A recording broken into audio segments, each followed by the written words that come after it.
নমস্কার বন্ধুরা। ভালোবাসা কি? What is love? এক কথায় ভালোবাসার অর্থ কি? ভালোবাসা ছোঁয়া যায় না, ভালোবাসা অনুভব করা। যেমন মাতৃপ্রেমের তুলনা হয় না, মাতৃস্নেহের তুলনা হয় না। আর এটাই হলো সত্য ভালোবাসা। ভালোবাসা একটি মানবিক অনুভূতি এবং আবেগকেন্দ্রিক একটি অভিজ্ঞতা। বিশেষ কোনো মানুষের জন্যে স্নেহের শক্তিশালী বহিঃপ্রকাশ হচ্ছে ভালোবাসা। তবুও ভালোবাসাকে বিভিন্ন দৃষ্টিকোণ থেকে ভাগ করা যায়।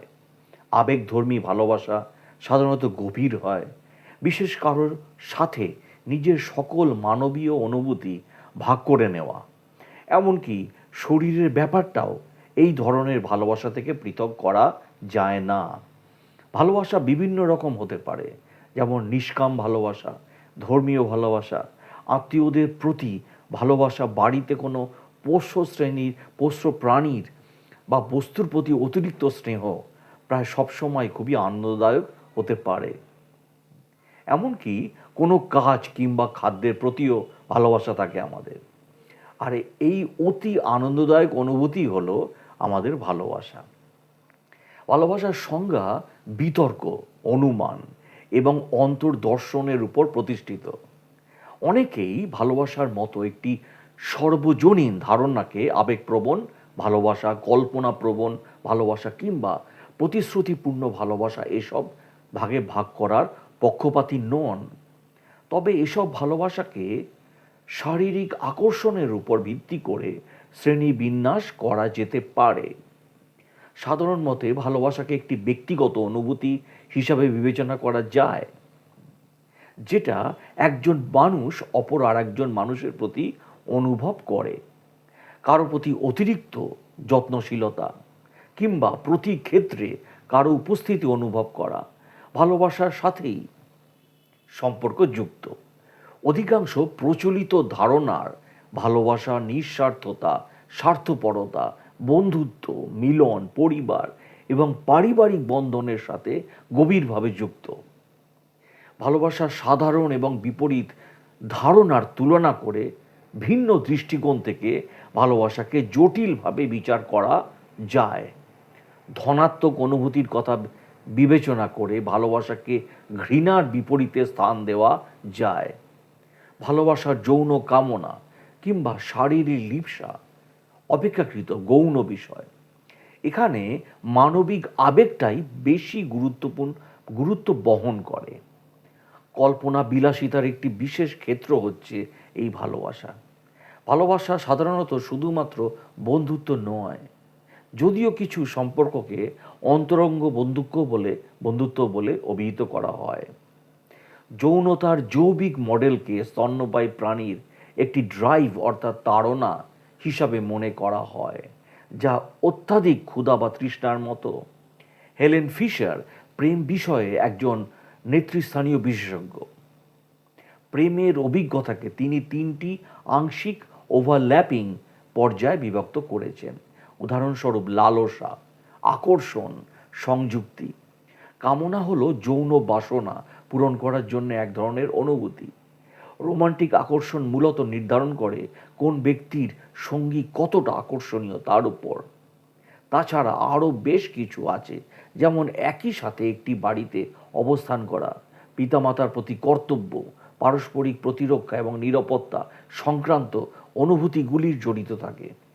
এই তিনটি রোমান্টিক শৈলীগুলির সাথে নিউরাল সার্কিটগুলি, নিউরো ট্রান্সমিটার এবং তিনটি আচরণগত নিদর্শন সংযুক্ত সবসময় কার্যকর ভূমিকা পালন করে। কামনা হলো যৌন বাসনার প্রাথমিক ধাপ, যা টেস্টোস্টেরন এবং এস্ট্রোজেনের মতো রাসায়নিক পদার্থ বর্ধিত ত্যাগ করে। এর প্রভাব কয়েক সপ্তাহ বা কয়েক মাস পর্যন্ত স্থায়ী হয়। আকর্ষণ আরও এবং রোমান্টিক হয় একটি নির্দিষ্ট সঙ্গীর জন্য, যার মাধ্যমে একটি স্বতন্ত্র লালসা বিকশিত হয়। স্নায়ুবিজ্ঞানের সাম্প্রতিক গবেষণায় দেখা গেছে যে মানুষ মূলত প্রেমে পড়ে যখন তার মস্তিষ্ক নিয়মিত একটি নির্দিষ্ট সেটের রাসায়নিক পদার্থ ত্যাগ করে। উদাহরণস্বরূপ neuro transmitter hormone, dopamine, norepinephrine এবং সেরোটোনিন। এর কথা উল্লেখ করা যেতে পারে। এবং অ্যামফেটামাইন একে এক ধরনের পদার্থ ত্যাগ করে, যার ফলে মস্তিষ্কের কেন্দ্রীয় অংশ সক্রিয় হয়ে ওঠে, হার্টের কম্পনের হার বৃদ্ধি পায়, ক্ষুধা, ঘুম হ্রাস পায় এবং উত্তেজনা বেড়ে যায়। গবেষণা দেখা গেছে যে এই পর্যায়ে সাধারণত 1.5 থেকে 3 বছর পর্যন্ত স্থায়ী হয়। আর এই অতি আনন্দদায়ক অনুভূতি হলো ভালোবাসা। তাহলে আমরা এটাও বলতে পারি যে ভালোবাসা এমন একটি জিনিস যার কোনো সংজ্ঞা হয় না। এটি শুধুমাত্র অনুভূতির মাধ্যমে বুঝতে হয়। অন্য কোনো উপায়ে প্রেম বা ভালোবাসা বোঝা অসম্ভব, কারণ এটার অর্থ পরম ভাব। আর যা কিছু সংজ্ঞার মাধ্যমে উত্তর দেওয়া সম্ভব তা পরম হতে পারে না।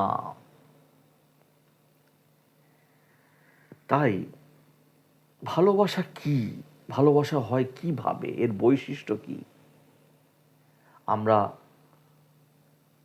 সেটি আলোচনা করছি।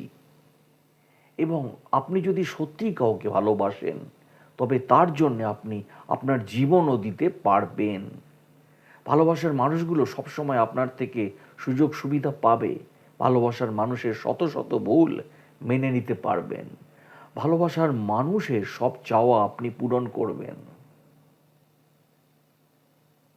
তাই ভালোবাসা আমার কাছে একটি দর্শনের মতো, আর কিছু হরমোনাল ক্রিয়া বিক্রিয়া, যেটি আগে আলোচনা করলাম। এটা যত গভীরে যাওয়া যায় ততই এটাকে উপলব্ধি করা যায়। ভেতর থেকে অনুভূতিগুলি নিংড়িয়ে বেরিয়ে আসে, আর নিজের ভেতরে জমে থাকা অনুভূতিগুলোকে একটু একটু করে চেনা যায়। ভালোবাসা যখন তোমাকে ইশারা করে তখন তার সঙ্গে চলার পথ কঠিন, এবং বন্ধু হলেও তুমি তাকে অনুসরণ করো। তার ডানা যখন তোমাকে জড়িয়ে ধরে তখন তার ডানায় লুকোনো তরবারি তোমাকে আঘাত করলেও তুমি আলিঙ্গনে তাকে আত্মসমর্পণ করো। সে যখন কথা বলে তখন তার কণ্ঠে বা কণ্ঠস্বরে তোমার স্বপ্ন যদি উত্তরের বাতাসে তছনছ বাগানের মতো ভেঙে যায়, তবু তুমি তাকে বিশ্বাস করো। কারণ ভালোবাসা তোমাকে যেমন রাজমুকুটে ভূষিত করে, তেমনি সে তোমাকে ক্রুশবিদ্ধ করে। সে যেমন তোমার বৃদ্ধি ঘটায়, তেমনি সে তোমাকে ছেঁটেও দেয়।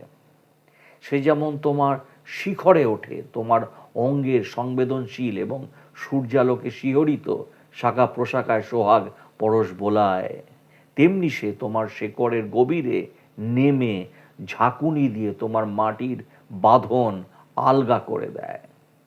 সে তোমাকে শস্যের আঁটির মতো তার কাছে টেনে আনে। সে তোমাকে মাড়াই করে তোমার আবরণ খসিয়ে ফেলে। সে তোমাকে ছড়িয়ে ছিটিয়ে দিয়ে তোমার আবরণ থেকে তোমাকে মুক্ত করে। সে তোমাকে পেষণ করে শ্বেত শুভ্র করে, এবং তুমি নমনীয় না হওয়া পর্যন্ত সে তোমাকে ডলাই মালাই করে। তারপর সে তোমাকে তার পবিত্র আগুনে সমর্পণ করে। সেখানে তুমি বিধাতার পবিত্র ভোজসভায় পবিত্র খাদ্যে পরিণত হও। ভালোবাসা তোমাকে নিয়ে এত কাণ্ড করে যাতে তুমি তোমার হৃদয়ের রহস্য জেনে যাও, এবং সেই জ্ঞানে তুমি মহাজীবনের হৃদয়ের এক ক্ষুদ্র অংশ হয়ে যাও।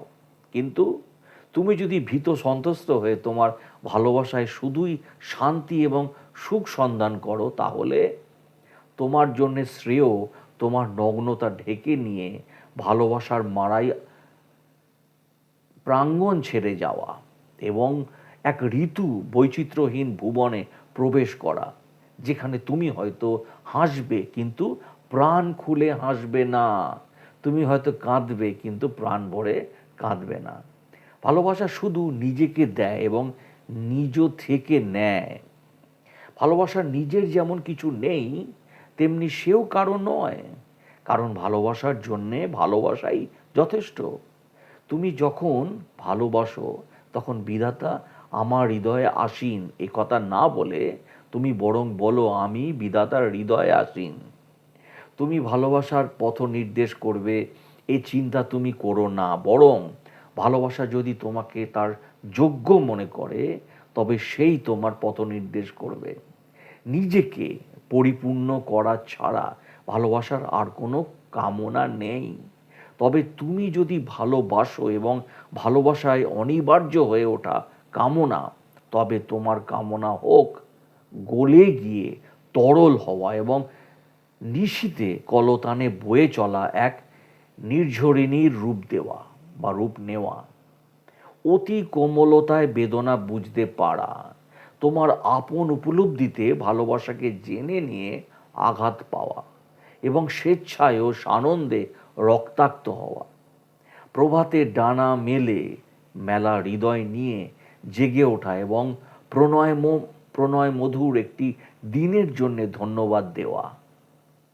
মধ্যাহ্নে বিশ্রাম করা এবং ভালোবাসার সুখাবেশ নিয়ে স্বপ্নমগ্ন হওয়া। সন্ধ্যায় মানে সন্ধ্যায় কৃতজ্ঞ চিত্তে ঘরে ফিরে আসা এবং প্রিয়তমের জন্যে অন্তরে প্রার্থনা এবং কণ্ঠে বন্দনা নিয়ে ঘুমিয়ে পড়া। এটা ঠিক ভালোবাসার উপযুক্ত সংজ্ঞা কিনা জানি না, তবে আমার খুব ভালো লেগেছে, তাই তোমাদের সঙ্গে শেয়ার করলাম। ভালো থাকো, ভালোবাসার মধ্যে থাকো। প্রকৃত যে তোমাকে ভালোবাসে তাকেই ভালোবাসো, তাকে চিনতে শেখো, তাকে খুঁজে বার করো কে তোমার প্রকৃত ভালোবাসা বা কে তোমার সত্যিকারের ভালোবাসে, নিঃস্বার্থভাবে ভালোবাসে, কোনো স্বার্থ নেই তার মধ্যে। ভালো থাকবেন, সুস্থ থাকবেন। ভিডিওটি ভালো লাগলে সাবস্ক্রাইব করে দেবেন।